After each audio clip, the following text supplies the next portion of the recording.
اور دوسری جانب پاکستان مسلم لیگ نون نے تحریک انصاف کی عدالت عظمیٰ میں جمع کرائے جانے والے دستاویزات پر سوالات اٹھا دیے ہیں۔ محمد زبیر کا کہنا ہے کہ تحریک انصاف کے جھوٹے الزامات پر پورے ملک کو وزیر اعظم نواز شریف کا دفاع کرنا چاہیے۔ دانیال عزیز کہتے ہیں کہ پی ٹی آئی نے جو دستاویزات دکھائی ہیں وہ پاناما پیپرز کا حصہ ہی نہیں۔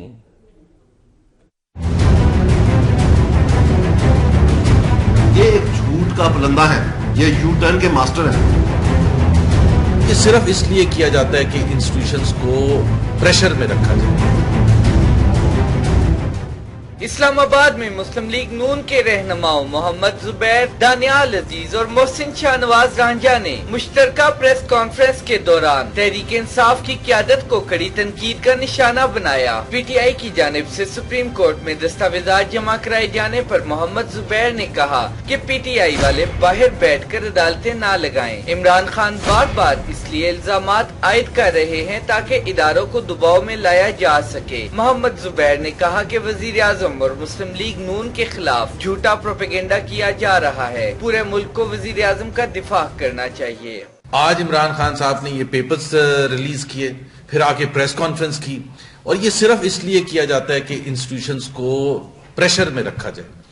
اور یہ بہت امپورٹنٹ ہے سمجھنے کے لیے کہ ہم بالکل احترام کرتے ہیں، سپریم کورٹ آف پاکستان ہے، سپریم کورٹ کی عدالت میں جو بھی جنگ لڑنی ہے، قانونی جنگ، وہ لڑنی چاہیے دونوں طرف سے۔ اس موقع پر دانیال عزیز نے کہا کہ عمران خان جھوٹ بولنے اور یو ٹرن کے ماسٹر ہیں۔ پی ٹی آئی نے جو دستاویزات دکھائے وہ پاناما پیپرز کا حصہ ہی نہیں۔ عمران خان اینڈ کمپنی اداروں پر دھونس جمانا چاہتی ہے۔ باہر کچھ ادھر کچھ، کنٹینر پہ جو باتیں کرتے ہیں وہ رہے ادھر کچھ۔ یہ ایک جھوٹ کا پلندہ ہے، یہ یو ٹرن کے ماسٹر ہیں، اور یہ جو آج انہوں نے کیا ہے وہ اسی ترکیب کے تحت ایک نیا کڑی ہے جو آپ کو نمایاں ہوئی۔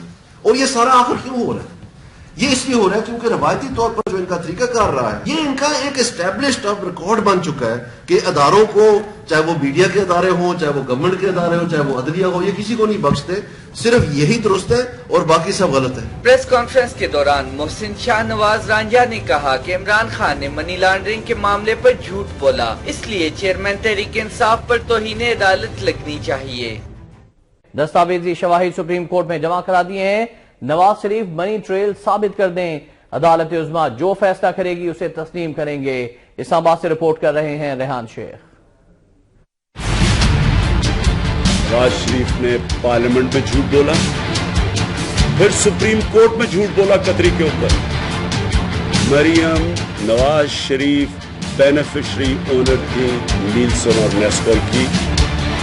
اسلام آباد میں پریس کانفرنس کرتے ہوئے چیئرمین تحریک انصاف عمران خان نے کہا کہ ہم نے سپریم کورٹ میں ثبوت دے دیے ہیں، مریم نواز دونوں آف شور کمپنیز کی بینیفیشریز نہیں بلکہ مالک تھیں۔ یہ جائیدادیں 2006 سے شریف خاندان کی ملکیت ہیں۔ دستاویزات ICIJ کی ویب سائٹ پر بھی موجود ہیں۔ چیئرمین PTI نے کہا کہ شواہد سپریم کورٹ میں پیش کر کے ہم نے اپنا کام کر دیا، جبکہ عدالت میں ثابت کریں گے کہ مریم نواز آف شور کمپنیز کی ٹرسٹی نہیں تھیں۔ مریم شریف یہ تھی بینیفیشری اونر دو کمپنیز کی، نیلسن اور نیسکول، جو پیناما میں رجسٹرڈ تھی، جن کی ملکیت تھی یہ اربوں روپے کی مے فیئر کی اپارٹمنٹس۔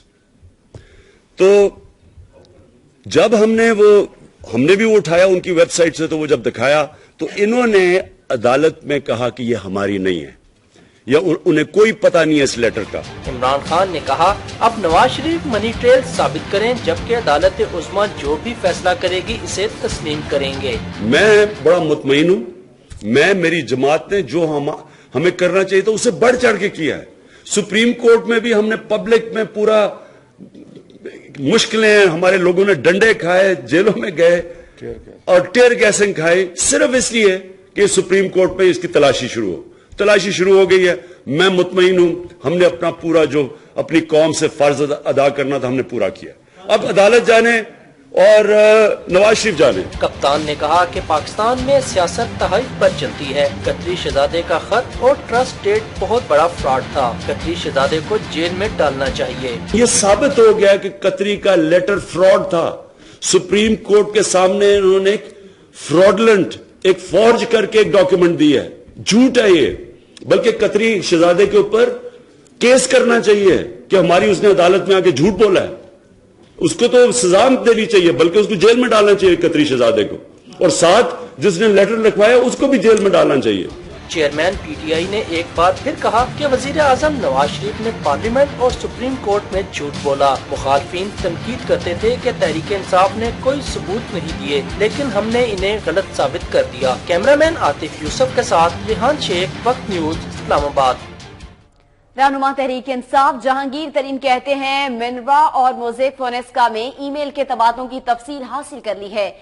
فونیسکا کے خط کے مطابق مریم نواز ہی آف شور کمپنیوں کی اصل مالک ہیں۔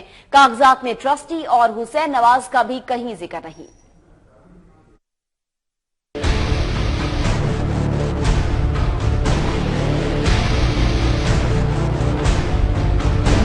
خط آ رہے ہیں، خط جا رہے ہیں۔ اس کہانی میں صرف ایک خاتون ہے، جس کا نام ہے مریم صفدر۔ اسلام آباد میں چیئرمین تحریک انصاف عمران خان کے ساتھ مشترکہ پریس کانفرنس کے دوران رہنما پی ٹی آئی جہانگیر ترین نے سپریم کورٹ میں جمع کروائے جانے والے دستاویزات پر بریفنگ دی۔ جہانگیر ترین نے کہا کہ انہوں نے منروا اور موزیک فونسیکا میں ای میل کے تبادلوں کی تفصیل حاصل کر لی ہے۔ موزیک فونسیکا کے خط کے مطابق مریم نواز 2 آف شور کمپنیز کی اصل مالک ہیں، جبکہ خط کو لیگی وکیل سلمان بٹ نے تسلیم کرنے سے انکار کیا۔ انہوں نے بتایا کہ کاغذات میں ٹرسٹی کا کہیں ذکر نہیں، جبکہ تمام معاملے میں حسین نواز کا بھی کہیں ذکر نہیں۔ آپ دیکھیں گے ساری کہانی میں حسین نواز شریف صاحب جو فرماتے ہیں میں بینیفیشل اونر ہوں، وہ ہے ہی نہیں۔ اس کہانی میں صرف ایک خاتون ہے، ان کا نام ہے مریم صفدر۔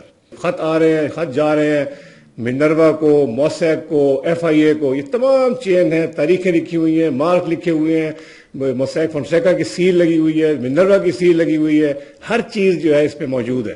جہانگیر ترین نے کہا کہ 12 سے 22 جون تک خط کیسے بنا اس کی تفصیل بھی ہمارے پاس موجود ہے۔ قطری خط کے مطابق 2006 میں سیٹلمنٹ ہوئی۔ ثابت ہو گیا کہ وزیر اعظم نے جس ٹرسٹ کی بات کی وہ جھوٹ ہے۔ ایف بی آر تسلیم کر چکا ہے کہ آئی سی آئی جے کا ڈیٹا درست ہے۔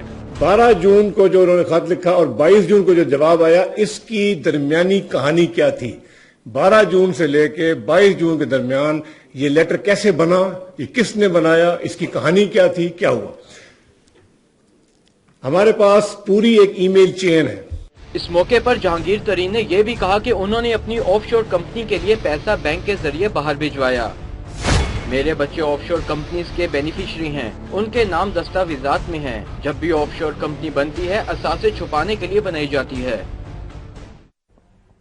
پاکستان تحریک انصاف نے پاناما کیس کے حوالے سے اضافی دستاویزات سپریم کورٹ میں جمع کرا دی۔ دستاویزات میں موزیک فونسیکا اور ایف آئی اے کے درمیان ہونے والی خط و کتابت کی تفصیل بھی دی گئی ہے۔ پی ٹی آئی نے پاناما کیس کے حوالے سے مزید 40 صفحات پر مشتمل اضافی دستاویز اور شواہد سپریم کورٹ میں جمع کرا دیے ہیں۔ دستاویزات میں برطانوی تحقیقاتی اداروں اور موزیک فونسیکا کمپنی کے درمیان ای میل کی تفصیلات شامل ہیں۔ دستاویزات میں وزیر اعظم نواز شریف کے 2012 کے انٹرویو کا متن شامل ہے۔ دستاویزات کے مطابق موزیک فونسیکا نے منرو سورسز اور سامبا فائنینشل گروپ کو ہر 6 ماہ بعد ملکیت کی تفصیلات فراہم کرنے کی ہدایت کی تھی، جس پر منرو سورسز نے مریم صفدر کو آف شور کمپنیوں کا بینیفیشر آنر بنایا تھا۔ دستاویزات کے مطابق موزیک فونسیکا کو 2012 میں ایف آئی اے کا خط موصول ہوا، جو موزیک فونسیکا کے منی لانڈرنگ رپورٹنگ آفیسر کو لکھا گیا۔ خط پر موزیک فونسیکا نے تحقیقات کی۔ تحقیقات کے بعد منرو سورسز کی مریم نواز کا پاسپورٹ مے فیئرز کی اونرشپ کی تفصیلات دی گئیں۔ دستاویزات میں برٹش ورجن آئی لینڈ کے ڈائریکٹر فائنینشل انویسٹیگیشن کا خط اور موزیک فونسیکا کی جانب سے مریم نواز کو لکھی گئی ای میل بھی شامل ہے۔ اور ابھی آپ کو خبر دیں، سپریم کورٹ میں پاناما کیس کی دوبارہ سماعت سے قبل عمران خان کی صدارت میں تحریک انصاف کا اہم اجلاس ہوا ہے، اور اسی اجلاس کی تفصیلات جان لیتے نمائندہ وقت نیوز ریحان شیخ سے۔ جی ریحان، اجلاس میں کن کن اہم امور پر غور کیا گیا اور یہ بھی بتائے گا اجلاس میں کون کون شریک ہوا؟ جی بالکل، دیکھیے کل عدالت عظمیٰ میں سپریم کورٹ میں جو ہے کیس کی سماعت ہے پاناما کیس کی۔ اس سے قبل تحریک انصاف کی اہم بیٹھک ہوئی جہانگیر ترین کی رہائش گاہ پر۔ عمران خان نے اس کو جو ہے ان کی زیر صدارت اجلاس ہوا، جس میں نعیم الحق، اسد عمر، اسحاق خاقانی سمیت شیخ رشید احمد عوامی مسلم لیگ کے سربراہ خصوصی طور پر انہوں نے شرکت کی، اور اجلاس میں یہ طے پایا ہے کہ حکومت پر جو ہے دباؤ